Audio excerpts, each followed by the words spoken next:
Samedi, c'est Jésus. Dimanche, c'est Jésus. Bonjour à tous, à toutes.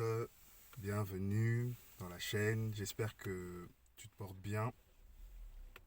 Je voudrais qu'on puisse parler un peu d'une interrogation, d'une réponse que le Seigneur m'a donnée. C'est vraiment un message qui va être court, mais c'est pour aussi t'encourager. C'est pour t'encourager. Toujours, on est toujours sur cet aspect un peu de la prière.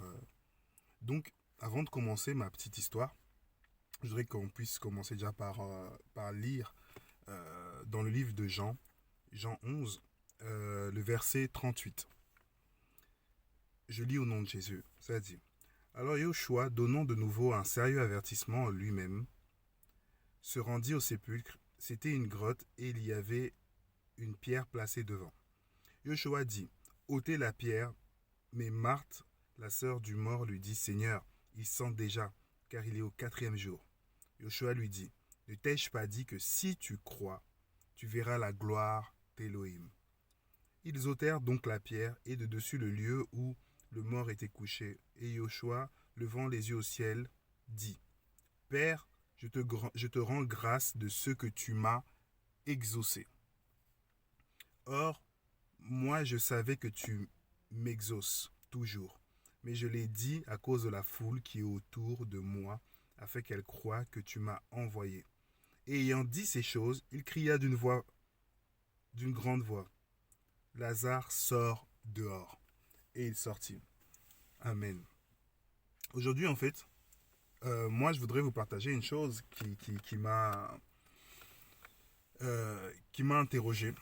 Parce que je sais que beaucoup de fois, tu t'es posé la question, pourquoi le Seigneur ne t'exauce pas?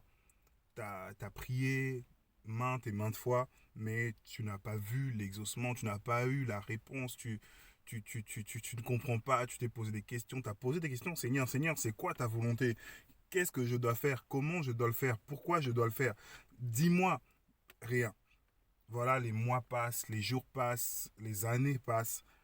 Tu as l'impression qu'il n'y a rien, tu as l'impression même que Dieu ne t'entend pas, tu as l'impression que Dieu ne t'écoute pas et tu te sens découragé. C'est des choses qui me sont arrivées. C'est des choses qui me sont arrivées et là où je disais: mais Seigneur, je suis découragé aujourd'hui et parce que je te demande mais j'ai pas de réponse. Ou parfois je te demande les choses et tu me réponds autre chose en fait. Tu me réponds, aujourd'hui je te demande de me répondre à A, toi tu me réponds à Y, je te demande de me répondre à B, toi tu me réponds à W. Donc ça n'a rien à voir, même l'exaucement. Et des fois il y a des choses qui sont peu importantes pour moi, mais tu me réponds, tu m'en parles. Mais pourquoi tout ça? Comment ça se fait? Et c'est des choses qu'on se pose comme question, mais on le vit nous tous. Nous tous on le vit. Mais et là, aujourd'hui, en fait, la question, c'est de savoir pourquoi on le vit, qu'est-ce que ça engendre, qu'est-ce que ça fait, c'est quoi en fait exactement. Et pour ça, nous, on va essayer de faire un focus sur un livre, et ça sera sur le livre de Habakkuk. D'accord? Donc, pour la petite histoire, euh, pour la petite histoire, Habakkuk, c'est un prophète. C'est un prophète, parce qu'on va lire seulement des petites parties, mais je préfère, moi, te l'expliquer d'abord oralement, comme ça tu vas bien comprendre. Pour la petite histoire, Habakkuk c'est un prophète, mais c'est un prophète qui n'a pas parlé au peuple. Le livre d'Habakkuk c'est en 3 chapitres et en fait c'est une discussion entre le Seigneur et lui. Habakkuk pose des questions au Seigneur, notamment 2 questions, et le Seigneur lui donne aussi 2 réponses. Habakkuk, il était dans un temps là où il y avait énormément d'idolâtrie, comme vous connaissez, quoi. Au niveau des écrits, il est dans un temps difficile, mais il ne s'est pas adressé directement à son peuple. Malgré les choses qu'il constatait et qu'il voyait, il ne s'est pas adressé directement à son peuple, mais il s'est adressé au Seigneur. Et c'est là que ça va être intéressant pour nous. Je lis d'abord la première question qui dit, à partir Habakkuk 1:1, qui dit: Prophétie de ce que Habakkuk le prophète a vu. Jusqu'à quand, Yahweh, appellerai-je au secours sans que tu écoutes? Crierai-je vers toi, violence sans que tu sauves?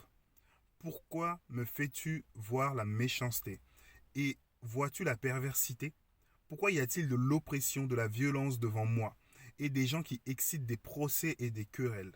Alors la Torah est engourdie, et le jugement ne sort jamais. Alors le méchant environne le juste, et le jugement est tordu. Alors voilà en fait les plaintes d'Habakkuk qui, comme nous tous, on a déjà vu des choses injustes. Parce que ça te fait, toi, tu es dans une situation là où tu te dis, mais pourquoi, Seigneur, c'est toujours moi qui suis persécuté? Pourquoi c'est toujours le méchant qui me fait du mal? Pourquoi il y a toujours telle situation qui est là dans ma vie? Pourquoi?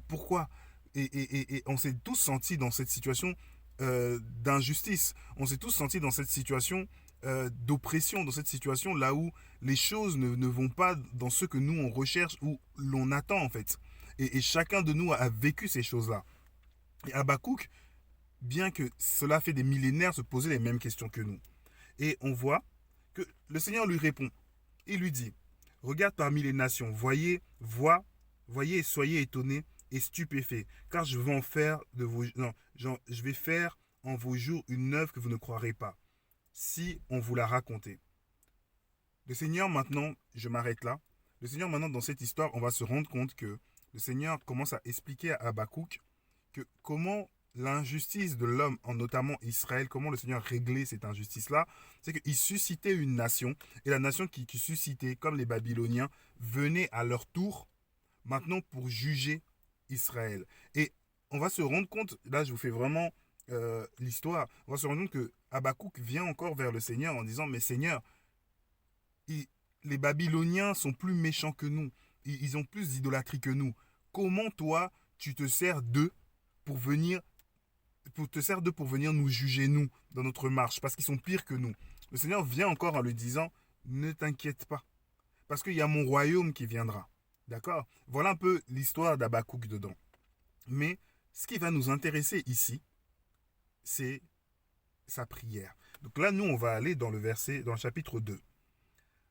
Habakkuk chapitre 2, verset 1 dit, je me tiendrai à mon poste de garde. Je resterai debout sur le rempart. Je veillerai pour voir ce qu'il me dira et ce que je repliquerai au sujet de mes reproches. Ensuite, on dit, et Yahweh m'a répondu et m'a dit, écris la vision et grave-la sur des tablettes afin qu'on la lise couramment. Car la vision est encore pour le temps fixé et elle parle de ce qui arrivera à la fin et elle ne mentira pas. Si elle tarde, attends-la. Car elle viendra, elle ne tardera pas. Voici l'âme de celui qui s'élève n'est pas droite en lui, mais le juste vivra par la foi. Amen. Waouh. Il y a un truc qui est fort ici. Comme je vous expliquais tout à l'heure, Habakkuk crie à l'injustice. Le Seigneur lui dit, je vais régler la justice par un peuple que je vais susciter. Le Seigneur dit, Habakkuk dit, Seigneur, mais ce que tu fais, la manière dont tu le fais, en fait, nous, on voit qu'un peuple mauvais vient régler notre situation. Alors, on voit qu'Habakkuk, il fait quoi? Il prend une posture de sentinelle. Habakkuk était en attente de sa prière.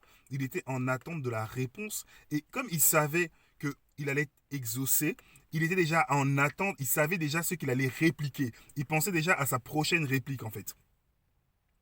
Et on voit que oui, le Seigneur lui répond. Et il lui répond par une vision. Il exauce, il lui répond par une vision. Ici, maintenant, pour comprendre, pour t'encourager, où le premier mot à savoir et qui est hyper importante. Le premier mot à savoir, c'est que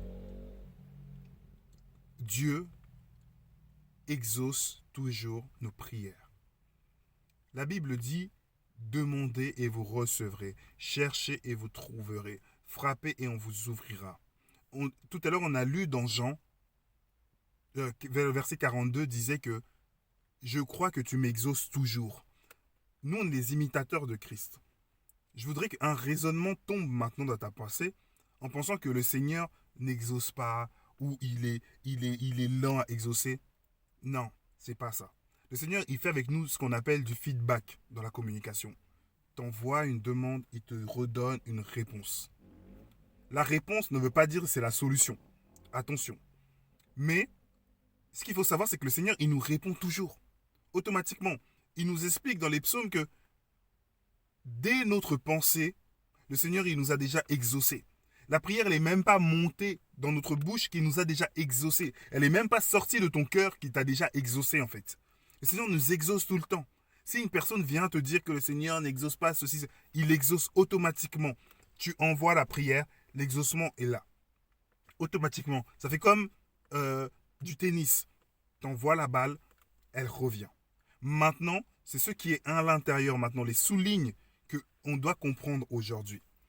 Le Seigneur le dit dans sa parole. Sa parole est une valeur sûre. Sa parole est notre sécurité et le garde-fou pour notre marche. Sa parole dit que le Seigneur nous exauce, qu'il écoute nos prières et qu'il répond à nos prières. Qu'on ne te dise pas le contraire. Qu'on ne te mente pas en fait. Le Seigneur a entendu tes prières, le Seigneur a exaucé tes prières et le Seigneur a répondu à tes prières. Ici, dans le livre d'Habakkuk, on va se rendre compte que le Seigneur, il lui a répondu. Mais, il ne l'a pas exaucé. Quand on va lire, ici, dans le 2, on dit quoi? On dit, d'Habakkuk 2, 2, on dit, « Et Yahweh m'a répondu, et m'a dit, écris la vision et grave-la sur des tablettes afin qu'on la lise couramment, car la vision est encore pour le temps fixé.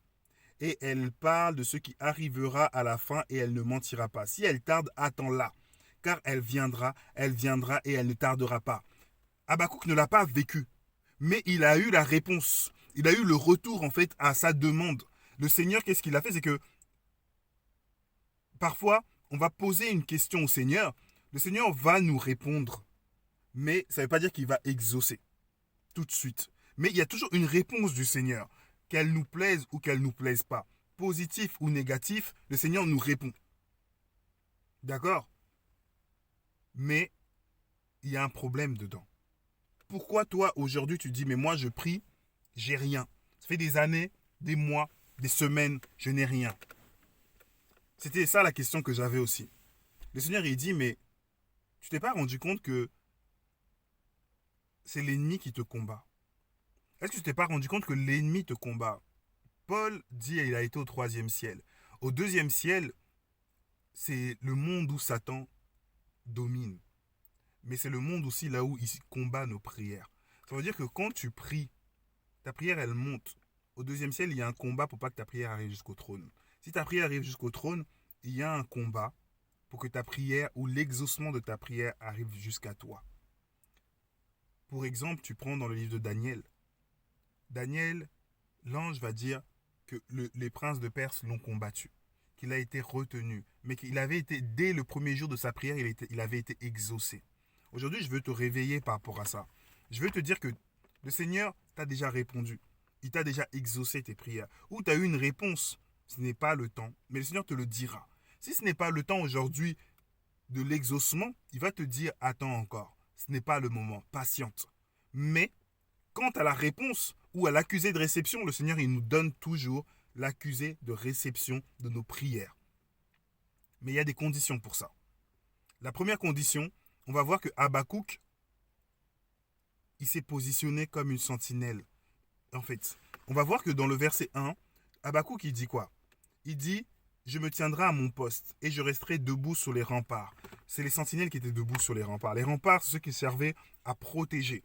C'est ceux qui servaient à entendre les messagers qui venaient de loin, qui emmenaient les bonnes nouvelles ou les mauvaises nouvelles. Et donc, quand toi, tu vas prier, quand tu vas dire, par exemple, Seigneur, aide-moi parce que je veux avoir plus de foi. Place-toi sur le rempart et attends maintenant la réponse.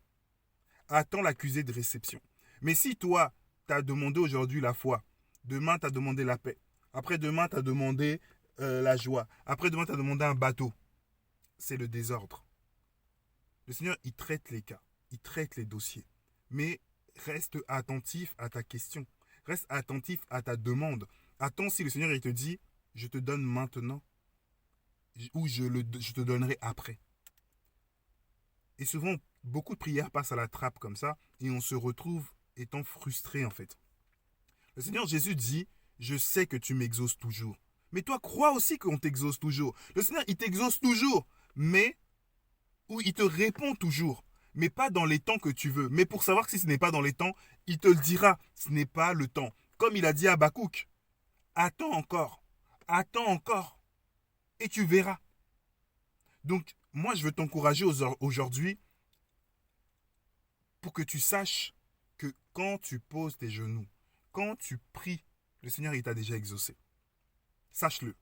Maintenant, l'ennemi peut combattre l'exaucement de ta prière, peut combattre la réponse de ta prière. Et c'est là qu'on dit, frappez et on vous ouvrira. Il faut persévérer. C'est là où il faut prier maintenant avec insistance, afin que la réponse, le barrage qu'ils ont mis dans le ciel se débloque et que ta réponse arrive jusqu'à toi. Combien de fois le Seigneur t'a répondu? Parfois, tu sais, le Seigneur, il fait grâce, il passe par une autre personne. Il utilise une autre personne qui est disposée, qui est prête, qui est déjà dans une attitude de prière. Et il permet de donner aussi ta réponse pour que toi, tu puisses entendre et la personne puisse te le faire parvenir. Mais le but, c'est que toi, tu puisses comprendre ces choses-là. Et accepter. Et saisir dans ton intelligence, dans ta compréhension, que le Seigneur nous exauce toujours. Je te donne encore un autre exemple. Tu vas arriver devant une personne qui est malade. Cette personne est malade. Toi, tu vas prier. D'accord? Seigneur, guéris cette personne. Si ta prière n'est pas mêlée avec la foi et n'est pas la prière d'un juste, l'ennemi peut bloquer l'exaucement de ta prière. Des fois, on se dit, mais Seigneur, moi j'ai prié pour telle personne qui était malade, elle n'a pas guéri, pour telle personne. Mais c'est parce que l'ennemi a combattu. L'ennemi vient combattre les réponses ou les choses que le Seigneur nous donne qui auront une influence ou un impact, soit dans ta vie, soit dans la vie des autres. Quand c'est des petites choses, c'est pour ça que tout à l'heure je te disais, toi tu demandes A, tu reçois seulement Y. Des fois, c'est des choses que tu penses c'est rien, mais là tu as des réponses rapides. C'est parce que l'ennemi, quand il va voir que cette chose que l'ange t'emmène ou que le Seigneur veut t'apporter pèse, il va combattre. Et il voudra que cette chose-là reste bloquée. Comme une douane. L'ennemi a mis une douane et cette douane va empêcher dans un sens ou dans un autre que ta prière ou elle monte ou que ou l'exaucement ou la réponse redescende. Et c'est pour ça que maintenant, là je viens te dire récupère ton droit en fait. Prie, insiste dans cette prière-là, récupère ce droit-là. Parce que le Seigneur il t'a exaucé. C'est lui qui a mis cette loi. Ça ne dépend pas de comment tu respires, ça ne dépend pas de... Il a instauré ça. Il répond. Il répond automatiquement. De la manière dont il le veut. Ça, on dit que le Seigneur parle tantôt d'une manière, tantôt d'une autre. Mais il répond. Là, le message d'aujourd'hui, c'est surtout de garder en tête que le Seigneur répond. Ne doute pas. Parce que l'ennemi, il sait qu'en doutant, il va réussir à affaiblir tes prières. En fait, ta prière ne va pas dépasser la barrière pour le mode aller. Tu sais, c'est comme le tennis, où, comme on va comprendre en fait d'une manière physique. Plus tu mets de la force quelque part, plus la chose quand elle revient aussi avec la même force. Ça veut dire que quand on joue au tennis, quand quelqu'un frappe la balle, elle tape, elle revient avec la même force. L'autre, elle se sert de la force que tu as mis pour remettre encore une autre force. Quand ta prière, elle est puissante, quand elle monte, elle passe leur barrage, avec la puissance que tu as mis, elle revient aussi vite. C'est pour ça qu'on dit que la prière d'un juste en fait, la prière d'un juste est d'une grande efficacité. Tu dois rentrer dans la prière de grande efficacité. C'est pour ça qu'on te parle de juste. À savoir que la prière d'un juste, un juste, c'est quelqu'un qui marche aussi dans la sainteté. C'est quelqu'un qui craint le Seigneur et qui marche selon sa justice. Donc, moi, je t'encourage aujourd'hui à croire que le Seigneur t'exauce toujours. Mais quand tu vois que les choses tardent, quand tu vois que tu as demandé, ça fait 6 mois, 1 an, il n'y a pas eu de retour, ou le Seigneur t'a pas dit, patiente encore, attends un peu, je vais t'exaucer, ou je t'ai déjà exaucé, mais attends le temps favorable, ta prière, elle est combattue. Ta demande est combattue. Ta grâce est combattue. Ta bénédiction est combattue. La vision que tu avais est combattue. En tout cas, moi, je prie au nom de Jésus. Je prie que le Seigneur puisse débloquer là où l'ennemi t'avait bloqué les choses. Tout ce qu'il avait gardé en réserve, je prie qu'il puisse débloquer. J'ai un dernier témoignage avant de finir. Un jour, il y a un frère qui fait un songe. Et dans ce songe, il arrive devant... il va dans un supermarché. Dans ce supermarché, pour rentrer dedans, il fallait un mot de passe. Et il dit Jésus. Quand il dit Jésus, le vigile à l'entrée, il le laisse rentrer. Et lui, il avait un petit caddie. Il rentre avec son petit caddie et il voit des gens dans les caisses. Il voit comme des sortes d'escalators, mais tu vois, les escalators plats, qui descendent avec plein de trucs, etc. Et il voit une dame qui arrive avec son caddie. Il y a plein de trucs qui viennent, mais il n'y avait plus de place. Donc plein de trucs tombaient par terre. Mais quand ça tombait par terre, ça disparaissait. Après, par la suite, lui, avec son petit caddie, il met des petits trucs, mais il voit qu'il y avait plus. Il voit quelqu'un qui vient avec un gros caddie, qui met. Alors, lui, il pose la question, il dit, mais pourquoi? Qu'est-ce que c'est en fait? Pourquoi cette personne a ce caddie-là et tout? Et en fait, la caissière lui répond et dit, en fait, ça, c'est l'exaucement de la prière. Ceux qui ont des petits caddies, c'est parce qu'ils avaient une petite foi par rapport à l'exaucement de leur prière. Ils ne pensaient pas que le Seigneur allait leur exaucer, même au-delà de ce qu'ils espéraient. Et tout ce qui tombe par terre, en fait, c'est les pertes comment ça, c'est les pertes en fait de la réponse ou des demandes à ceux qu'ils ont fait parce qu'ils n'y croyaient plus. C'est pour ça que c'est important de croire en fait quand tu demandes des choses. C'est important vraiment de venir avec un grand caddie devant le Seigneur en disant je crois que tu m'exauces. Et en fait ce frère, il avait compris à ce moment-là que le Seigneur exauce. Il y a des choses là où quand il débloque les choses, il y a des choses là où il y a le temps, mais il y a des choses là où l'ennemi combat. Est-ce que tu comprends? Abraham, on lui a donné une promesse. Mais il y avait le temps de la promesse. Là, ça dépendait de sa foi et du temps de la promesse. Mais, de la même manière, Jacob, lorsqu'il s'est battu avec l'ange, lui, il a arraché une promesse. Donc, c'était un autre type de prière, mais il a été exaucé. Je t'encourage à ça. Mon frère, ma soeur, vraiment, surtout à garder ce mot. Le Seigneur nous exauce toujours. Toujours. Quoi que tu demandes, si tu es dans sa volonté, si tu marches dans sa ligne, je ne t'ai pas demandé de demander un château ou un hélicoptère. C'est pas ça. Mais des prières faites aussi dans la justice et dans la droiture, il t'exaucera toujours. Toujours. C'est automatique. Mais ça peut être combattu. Veille à ça. Et reste à ton poste jusqu'à ce que tu aies une réponse. Ne passe pas d'une prière à l'autre. Et on a énormément appris à mélanger des choses, à demander des choses en pagaille. Quand tu te positionnes, quand tu viens devant un juge, le juge, il traite l'affaire en cours. Il ne traite pas 15 affaires en même temps. Donc quand tu viens poser une situation, quelque chose devant le Seigneur, reste et veille maintenant et attends la réponse. C'est ça la prière en fait. Quand le Seigneur est prié, quand il a prié par exemple pour Lazare, comme on a lu tout à l'heure, c'était pour la situation de Lazare. Il n'est pas parti dire encore oui pour l'autre là-bas, pour l'autre. Non, il reste sur une chose. Et il attend, il sait, je sais que tu m'exauces toujours. Crois-le. Donc crois par rapport à ta situation, par rapport à ce que tu traverses, par rapport à ce que tu demandes, que le Seigneur va t'exaucer. Mais reste d'abord sur ça. Quand tu as la réponse du Seigneur, l'exaucement maintenant ou futur, alors tu peux passer à autre chose. Sois béni dans le nom de Jésus. Et je te dis à bientôt. Ciao.